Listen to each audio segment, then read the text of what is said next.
कल की क्लास में हम लोगों ने mean of accounting, object of accounting और फंक्शन ऑफ अकाउंटिंग के बारे में जानकारी प्राप्त की थी।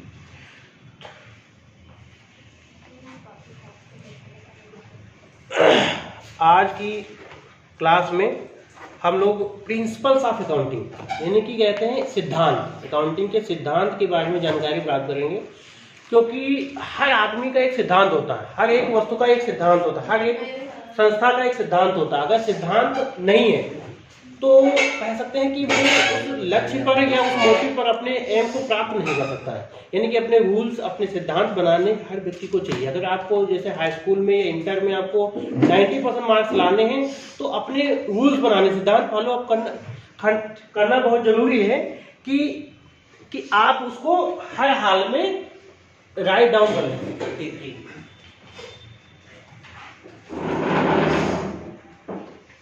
जो परमानेंट मार्क्स में लिखा है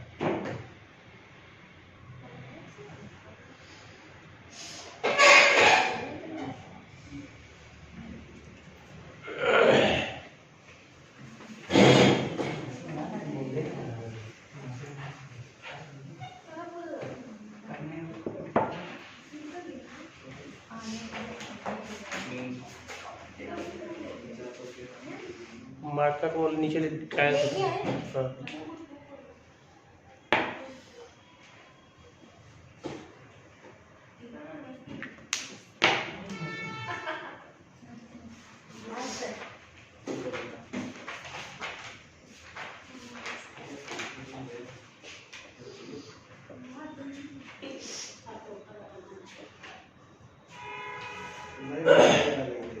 तो प्रिंसिपल मतलब क्या हो गया?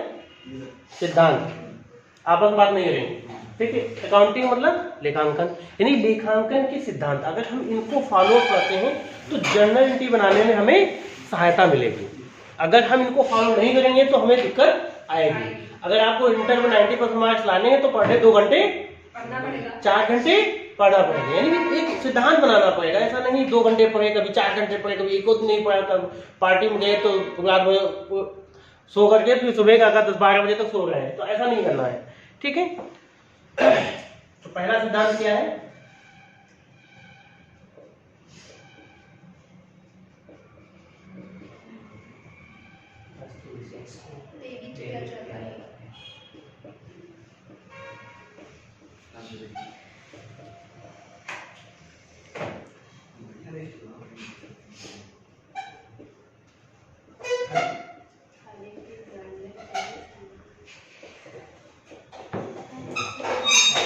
आने वाली वस्तु विशेष को डेबिट किया जाता है। अगर हम इसको कहें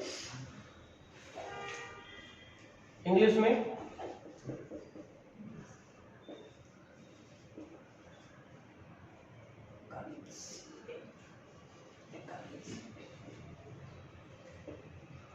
ठीक है, डेबिट व्हाट कम्स इन, यानी जो कुछ भी आएगा उसको हम क्या करेंगे? डेबिट करेंगे। अब वो आपके वस्तु के रूप में है, पैसे के रूप में है, किसी भी चीज में जिस माध्यम से, जिस मोड में आएगा उसको हम क्या करेंगे? डेबिट करेंगे। दूसरा क्या है? जाने वाली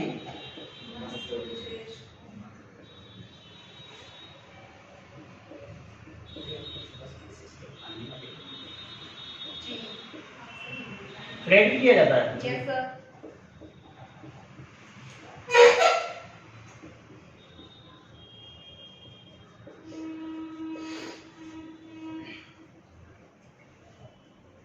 क्रेडिट व्हाट गोज आउट।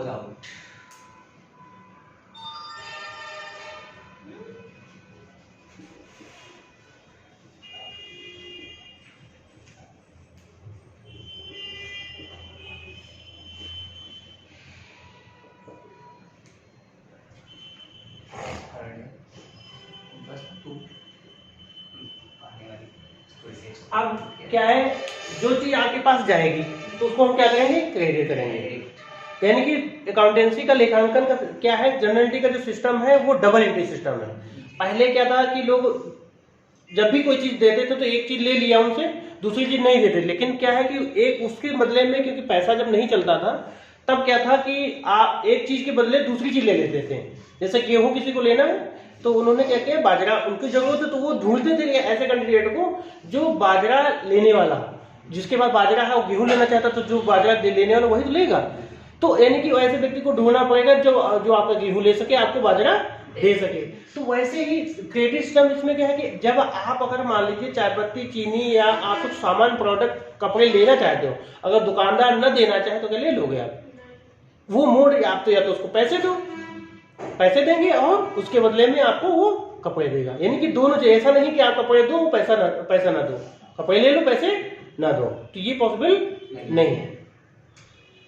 तो एक चीज आएगी तो दूसरी चीज जाएगी। पाने वाली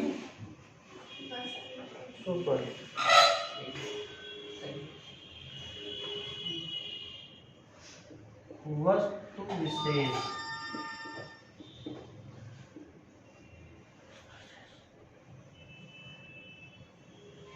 वस्तु विशेष के पाने वाले को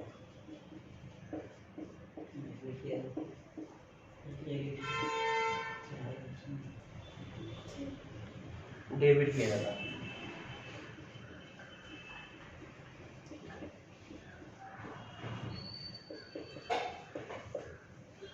वस्तु विशेष के पाने वाले को डेबिट किया जाता है। तो यहां पे क्या आएगा, debit the receiver, debit receiver. अब क्या हो सकता है, जैसे मान लो पहले क्या था कि आपको एक चीज दिया, पैसा नहीं मान लीजिए आपके पास, तो पैसा आप आज निकल दोगे। तो अब उस कंडीशन में क्या होता है कि जब आप उधार माल खरीदते हो तो वस्तु तो तुम्हें मिल गई, लेकिन आप उसको अगर रिकॉर्ड रखोगे तो रिकॉर्ड कैसे रखेंगे आप उसका, जो उस व्यक्ति का नाम अपनी डायरी में, अपनी लेजर में राइट डाउन करेंगे। क्यों राइट डाउन करेंगे? राइट डाउन करने के दो बेनिफिट, या तो जैसे आपको मान लो एक दो आपने ट्रांजेक्शन करते हो, कोई एक ही कैंडिडेट जिससे आप लेते हो, या एक महीने में एक बार सामान उधार लिया, बहुत कम उधार लेते हो, लेकिन अगर क्रेडिट की एंट्री ज्यादा है, बार बार आपका सामान उधार आता है, तो उस दशा में क्या है, राइट डाउन करना जरूरी हो जाता है कि कभी भी कोई ट्रांजेक्शन मिसमैच ना हो।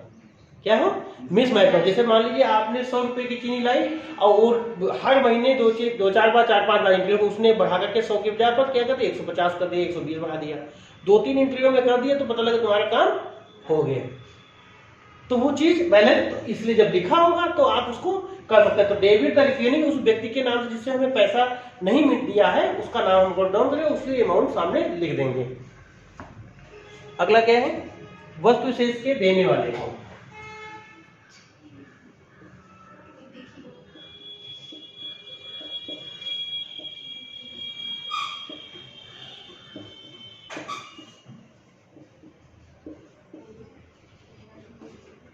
वस्तु विशेष के देने वाले को क्रेडिट दिया जाता है।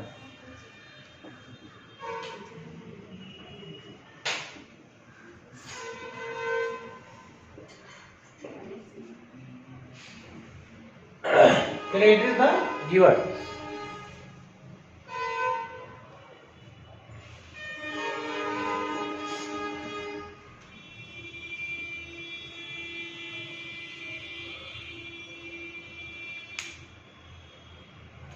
वस्तु विशेष के देने वाला, अगर मान लो आपने किसी से दिया है तो उसका नाम लिखेंगे, लिया है तो उसका भी हम क्रेडिट में, क्रेडिट द गिवर, जो जिससे हमें कोई वस्तु मिली है उसका नाम हम अपने पास में राइट डाउन करेंगे।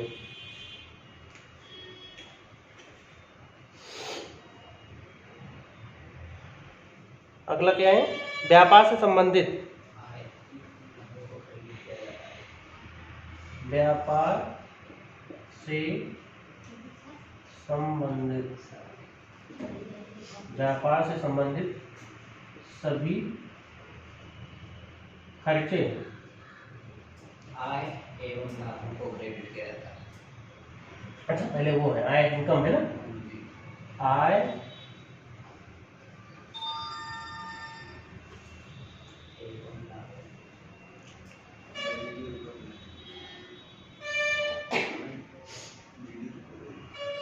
आय एवं लाभ।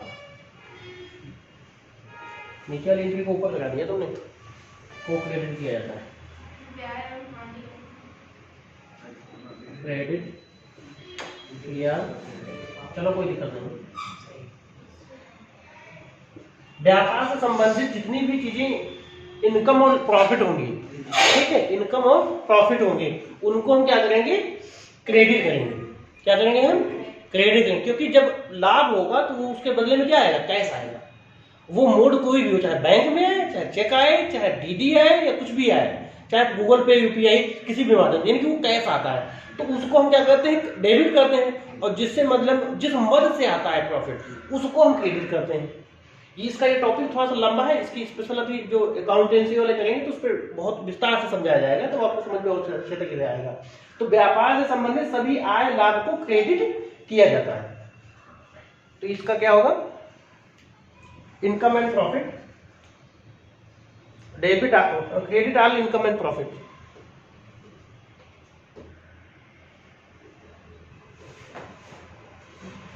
क्रेडिट ऑल इनकम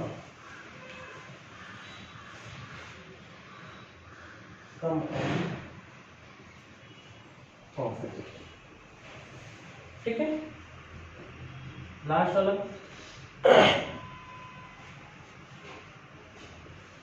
व्यापार से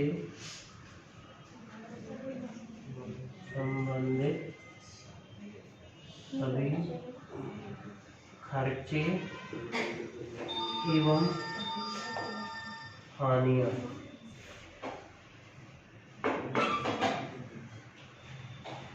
तो डेबिट किया जाता है, ठीक है। अब व्यापार से संबंधित जितने भी खर्चे होंगे, तो खर्चे जब होंगे तो उसमें क्या होगा, पैसा जाएगा। तो जब जो चीज जाएगी, पहले वाले में क्या, जो चीज जाती है उसको हम क्या कहते हैं, डेबिट, क्रेडिट करते नहीं कहते हैं, डेबिट व्हाट कम्स इन।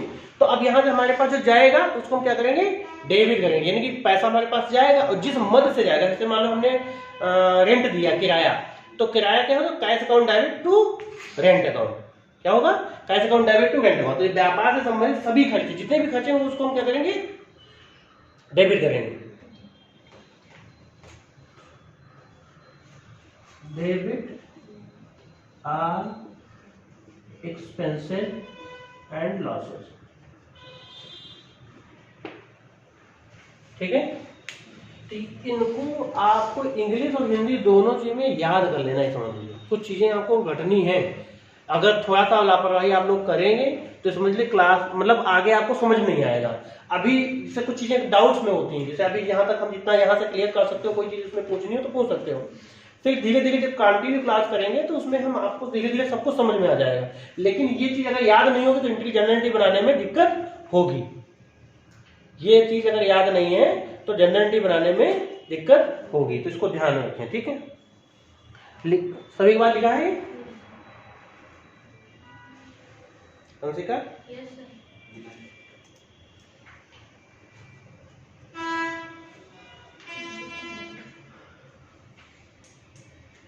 कौन?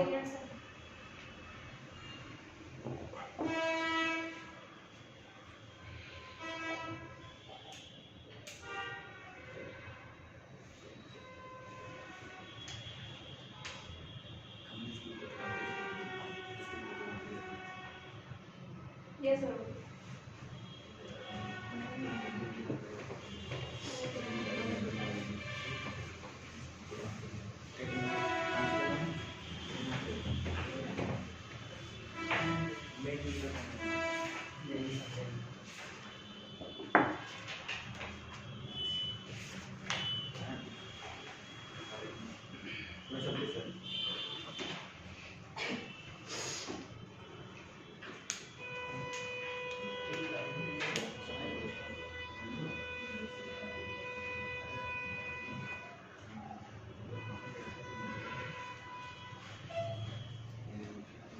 तो ये चीज सभी को समझ में आ गई, principles of accounting.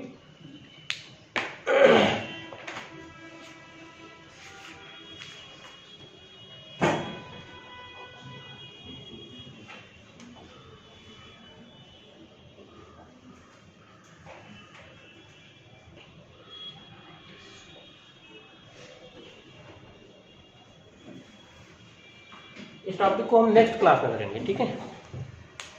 Clear? Yes. आज के लिए इतना ही।